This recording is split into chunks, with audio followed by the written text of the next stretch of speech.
সাবেক মার্কিন president Woodrow উইলসনের 14 দফার ভিত্তিতে লিগ অফ নেশনস গঠিত হলেও তার সদস্যপদ গ্রহণ করেনি স্বয়ং মার্কিন যুক্তরাষ্ট্র। আসলে মার্কিন যুক্তরাষ্ট্র কি সদস্যপদ গ্রহণ করেনি নাকি গ্রহণ করতে পারেনি, সেই ইতিহাস জানতে গেলে আমাদেরকে যেতে হবে লিগ অফ নেশনস প্রতিষ্ঠার আরও 100 বছর আগের ইতিহাসে।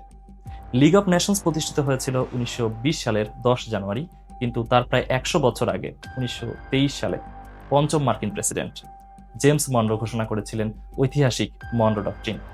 যে মনরো ডক্ট্রিনকে বলা হয় মার্কিন যুক্তরাষ্ট্রের পররাষ্ট্রনীতির একদমই মূল ভিত্তি।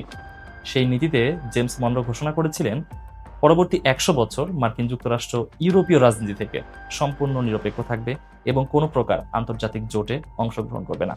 সেই 100 বছর হবে মার্কিন যুক্তরাষ্ট্রের অর্থনৈতিক ও সামরিক বুনিয়াদ গঠন করার সময়। সে সময়ে রাজনীতি হবে একদমই সেকেন্ডারি অপশন। এই নীতিকে বলা হয় আইসোলেশনিজম, যে কারণে 1823 থেকে 1923 সাল পর্যন্ত মার্কিন যুক্তরাষ্ট্র চাইলেও কোনো আন্তর্জাতিক সংগঠনের সদস্যপদ নিতে পারত না। সে কারণে 1920 সালে প্রতিষ্ঠিত হওয়া লিগ অফ নেশনসের সদস্যপদ গ্রহণ করতে পারেনি মার্কিন যুক্তরাষ্ট্র। ঠিক একইভাবে মার্শাল প্ল্যান, ট্রুম্যানস ডক্ট্রিনও মার্কিন যুক্তরাষ্ট্রের পররাষ্ট্রনীতির অন্যতম গুরুত্বপূর্ণ দলিল।